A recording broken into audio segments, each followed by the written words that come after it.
I need to tell you something that took me a long time to understand. Sometimes the thing you're running from isn't a threat. It's an invitation. Most people are afraid of being by themselves. Not because the quiet hurts, because the quiet doesn't lie. The second the noise stops, you're left in a room with the one person you've been avoiding your whole life, yourself. Here's a strange thing about being human. You can sit in a packed stadium and feel completely invisible. You can have a phone that never stops buzzing and still feel like nobody actually knows you. Being surrounded isn't the same as being seen, and being alone isn't the same as being lonely. One says, "No one wants me here." The other says, "I finally have the room to figure out who I am." Once you understand the difference between those two, you start looking at solitude completely differently. Stay with me for the next half hour, because what I want to walk through with you isn't a quick motivational hit that fades by tomorrow. It's a way of seeing your own life that, once you actually absorb it, doesn't really leave you again. I want to tell you about somebody I crossed paths with a long time ago. He wasn't anyone special, at least not by the usual measuring stick. No big title, no money to speak of. Nobody recognized him on the street. But every single day, before sunrise, he laced up an old pair of boots and walked. Just walked. No headphones. No podcast in his ear. Nothing but his own footsteps and his own thoughts. I finally asked him about it. Why bother? What's the point of an hour alone with nothing to listen to? He didn't even pause. He said, "If I don't take time to run my own mind, somebody else will run it for me." Sit with that for a second. If I don't take time to run my own mind, somebody else will run it for me. Because that's exactly what's happening to most of us, whether we notice it or not. Everybody's got an opinion about who you should be. The algorithm has one. Your group chat has one. Your boss has one. Even strangers online, people who will never meet you, have decided who you ought to become. And in the middle of all that noise, almost nobody carves out the silence required to hear their own voice underneath it. When you never hear that voice, something quietly tragic happens. You end up spending years constructing a life that was never actually yours. You chase a promotion you don't even want. You impress people whose opinion shouldn't matter to you. You fill your closet, your garage, your calendar with things that were never really your choice. From the outside, it looks like winning. On the inside, it can feel like wearing somebody else's skin. That's the gap solitude is built to close. But let's be precise here, because there's a version of alone that destroys people, and a version that builds them. Hiding from the world because you're scared of it, that's not the same thing as stepping back from the world on purpose. One shrinks you, the other expands you. One is running, the other is searching. Isolation says, "The world hurt me, so I'll disappear from it." Solitude says, "I need to understand myself before I go back out into it." Isolation closes the door and throws away the key. Solitude closes the door for an hour, so it can open it again, wider than before. Look at anyone who ever did something remarkable. The fighter who trains in an empty gym before the sun's even up. The writer who fills page after page with nobody reading over her shoulder. The founder who's still working after the office has emptied out. None of that happened on a stage. It happened in private, long before anyone clapped for it. Roots don't grow where people can see them. They grow in the dark, underground, doing the unglamorous work that eventually holds up something enormous. And yet, look at how we're actually trained to live. The instant we're alone, a screen appears in our hand. The instant something feels uncomfortable, we reach for a distraction. The instant uncertainty shows up, we drown it in noise. We've built entire lifestyles around never sitting still long enough to hear ourselves think. So here's a question worth asking. What if the breakthrough you keep praying for is sitting quietly behind the silence you keep avoiding? I learned, somewhere along the way, that everything shifts once you stop being afraid to walk through life on your own. Not because people stop mattering, they still do, but because your sense of who you are stops depending on whether the room agrees with you. That's not isolation. That's freedom, the real kind.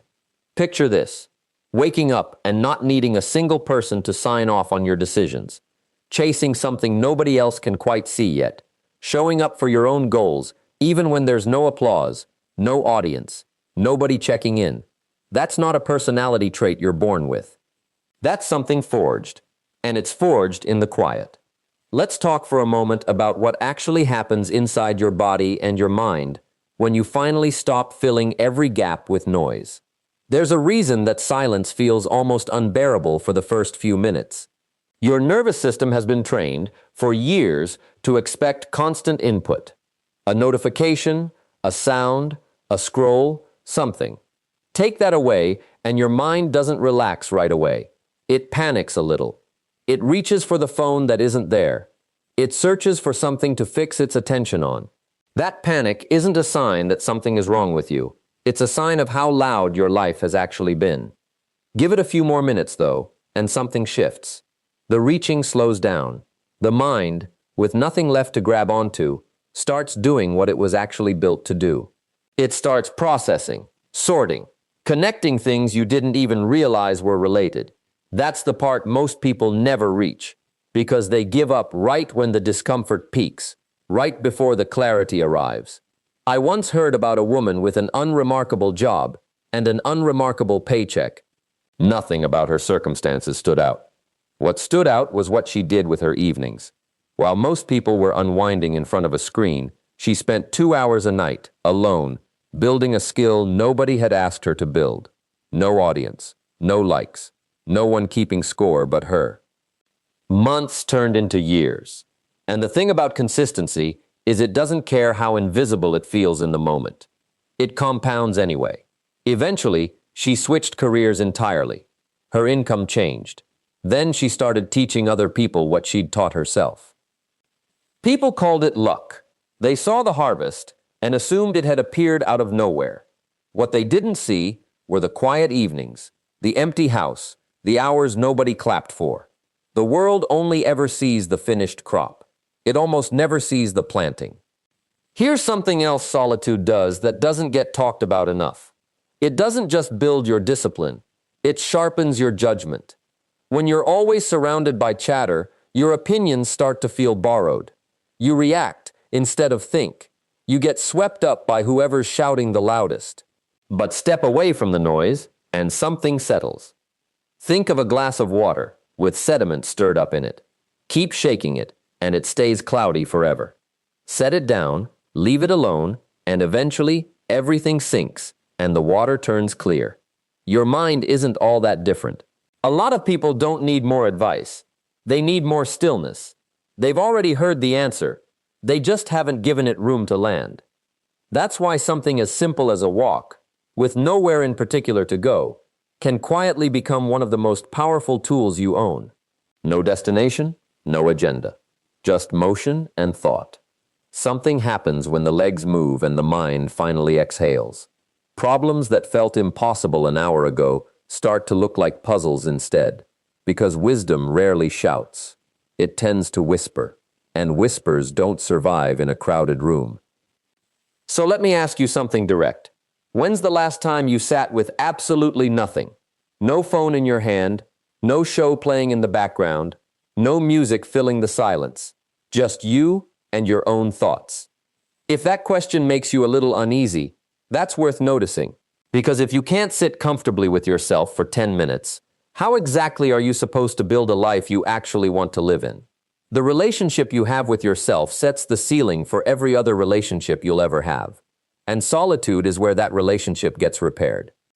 It's in the quiet that you start noticing your own patterns, your fears, your habits, the stories you keep repeating to yourself without questioning them.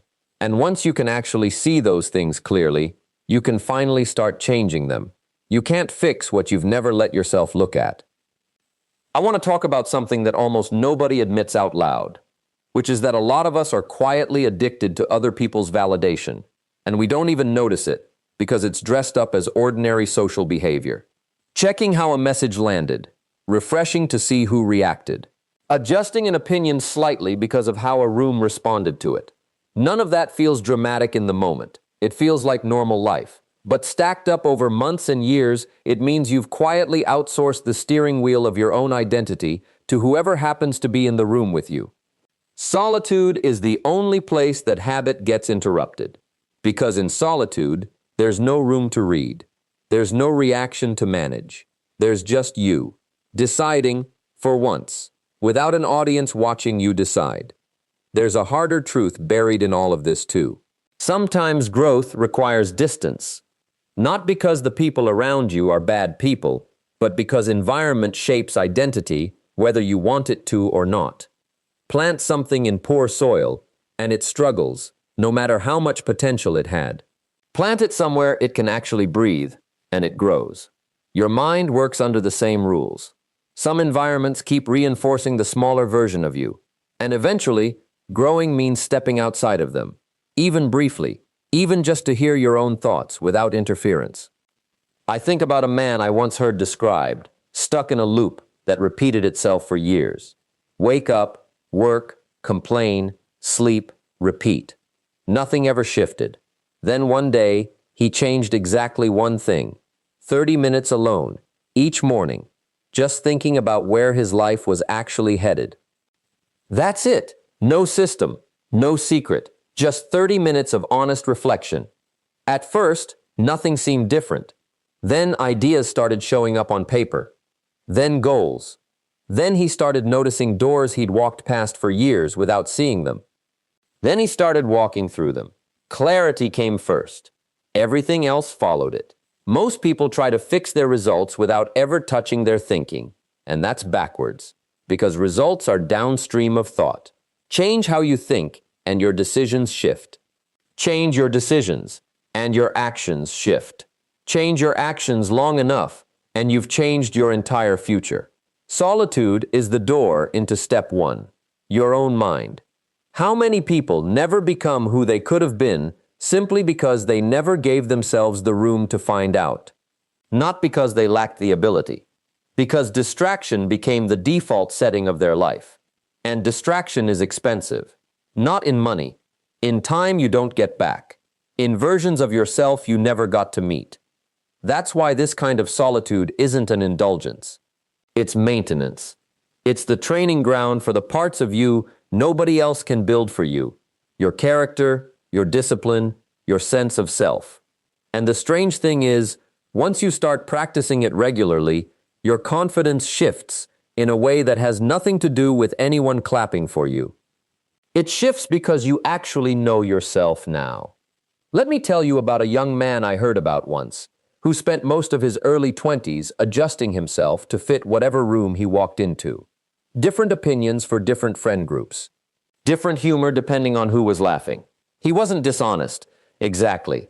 He just hadn't built anything solid enough yet to stand on, so he borrowed a personality from whoever was closest. It worked, for a while, in the sense that people liked him. He got invited places. He fit in.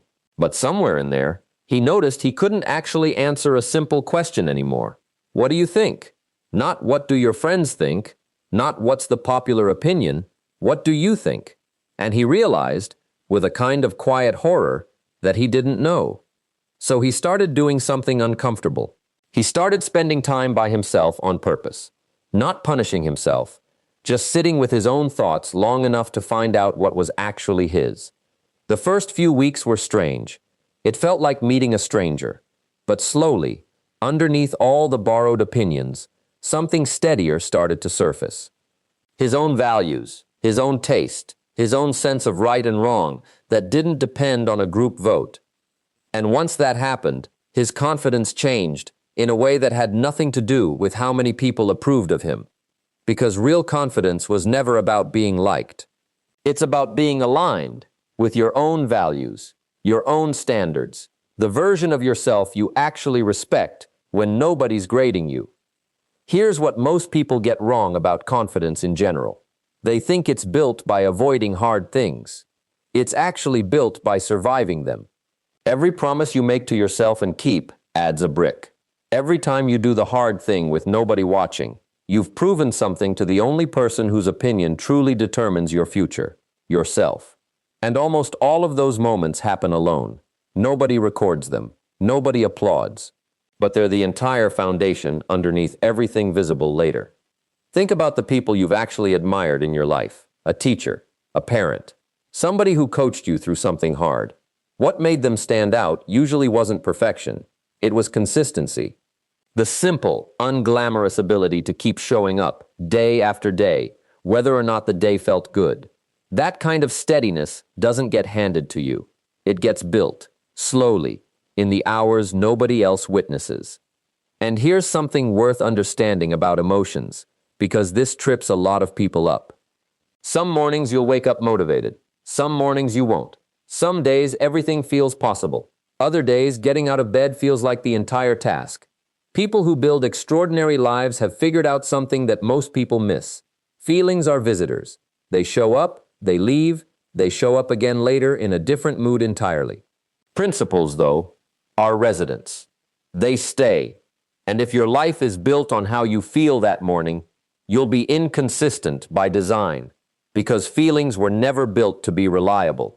But if your life is built on principles, you keep moving, even on the low days, because the principle doesn't care what mood you're in.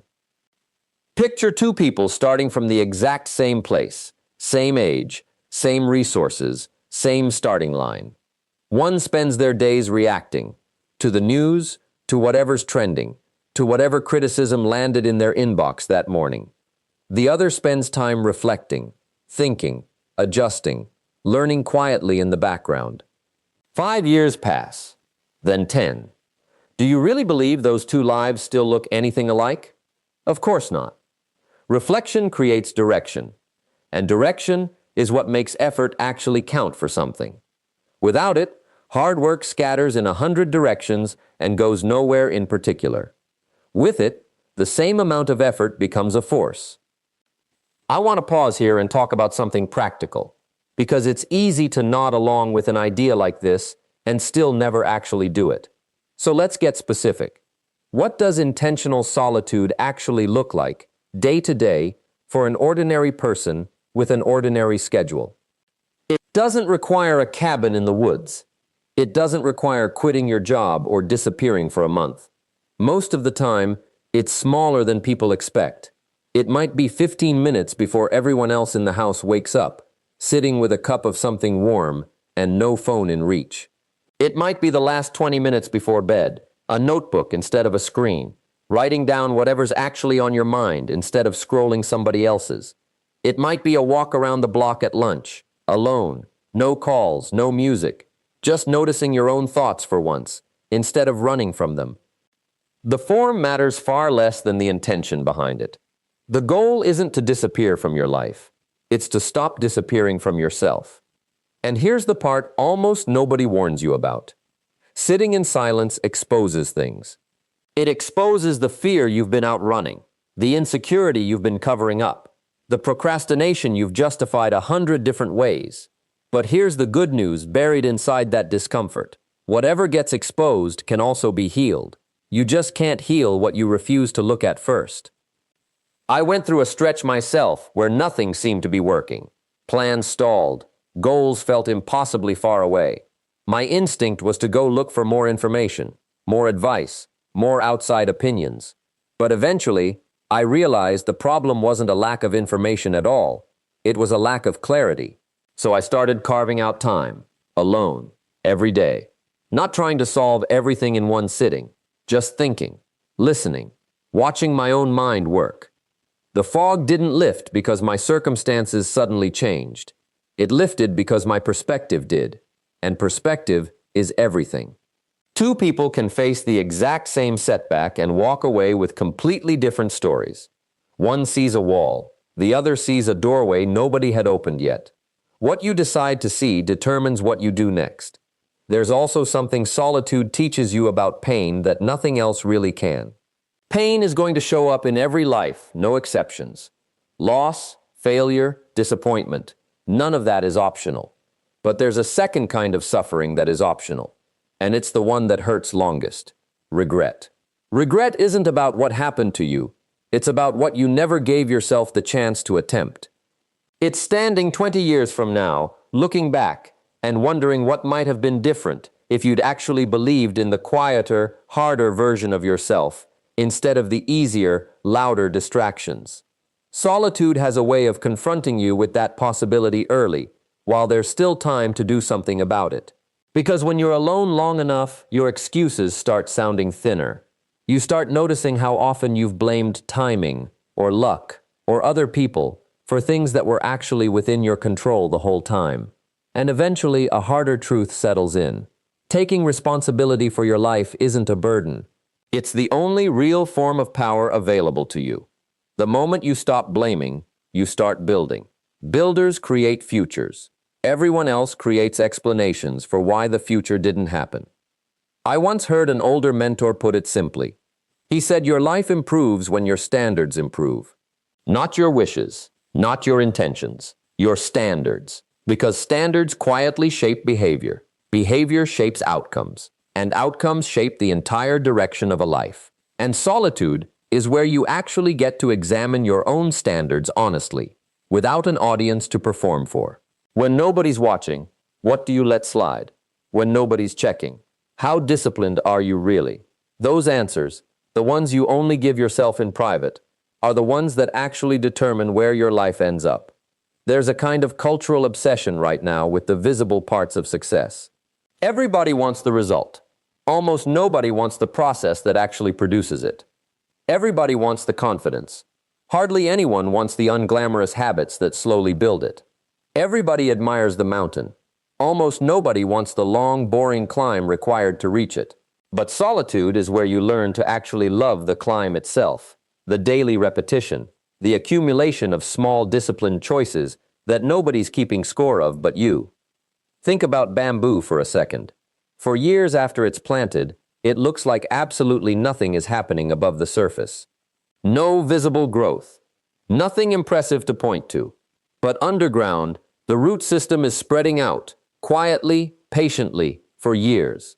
Then, almost without warning, the growth becomes explosive, sometimes feet in a matter of weeks. People see that sudden growth and call it a miracle. It wasn't sudden at all. It was years of invisible preparation finally becoming visible. You might be in exactly that kind of season right now. A season where nothing feels like it's moving, where the effort feels unrewarded and the results feel non-existent. I want to tell you plainly, the roots still matter. The early mornings nobody sees still matter. The discipline you're practicing while it feels pointless is exactly what's going to hold up everything that eventually becomes visible. Let me ask you something I think about often. What if the very thing you're trying to escape right now is actually preparing you for what's coming? What if the isolation is teaching you how to stand on your own 2 feet? What if the waiting is teaching a kind of patience you'll desperately need later? Sometimes life pulls the crowd away on purpose, not as punishment, but so you're finally forced to listen to the one lesson you kept drowning out with noise. Once you start seeing it that way, solitude stops feeling like punishment and starts feeling like preparation. Preparation for a higher standard. Preparation for a heavier responsibility you haven't been handed yet. Preparation for a version of yourself that doesn't exist quite yet, but is being built, quietly, every time you choose reflection over distraction. I want you to picture something. 10 years from now, imagine standing across from the person you've become by then. That person already exists in some unfinished form, being shaped right now by every choice you're making today. Every time you pick discipline over comfort, every time you pick growth over distraction, every quiet hour you choose instead of another hour of noise, what will they say to you? Will they thank you for choosing the harder, quieter road when everyone else picked the loud one? Will they thank you for staying disciplined on the mornings nobody was watching? Will they thank you for enduring some discomfort now so they could exist later, fully formed, capable, free? Or will they ask you the question that haunts so many people far too late in life? What happened? What happened to the version of me you said you were going to build? What happened to the goals, the promises, the version of yourself you described so clearly back when there was still time to become it? Life moves faster than most of us expect. The years stack quietly, almost without announcement, and eventually we all have to answer for what we actually did, not what we meant to do, not what we planned to do someday, what we actually did, day after day, when nobody else was counting. Because a future isn't built from intentions. It's built from small, repeated, often invisible actions, the kind that happen in the quiet moments when nobody's applauding and character is the only thing making the decision. You don't need to have it all figured out today. You don't need total confidence right now. You don't need to know every single step of the next 10 years. You just need enough courage for the next one. One honest hour, one walk with no destination, one difficult conversation with yourself that you've been avoiding. One commitment kept, just for today, because in the end, what you'll be remembered for isn't what you collected. It's not the title, or the followers, or the things sitting in your garage. It's who you became while nobody was watching. There is more in you than you've ever shown anyone. More patience, more resolve, more depth than the mirror tends to reflect back on an ordinary Tuesday. That version of you is waiting. Not next year, not when the timing finally feels perfect, because it never quite does, now. So when you walk away from this, understand something. Not everyone is going to understand the quiet road you're choosing. Some people will question it, openly or quietly. Some will assume you've pulled away from them, when really, you're just finally turning toward yourself. Let them wonder. Walk anyway. Build anyway. Because almost everyone who ever changed the direction of their own life did it by continuing quietly, long after everyone around them assumed they'd give up. One day the early mornings will make sense.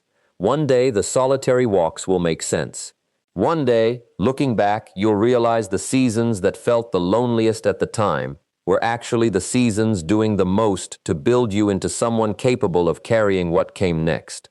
So make yourself a promise, right now, before this ends, that no matter how slow the progress feels some days, you won't trade your future for a moment of comfort today.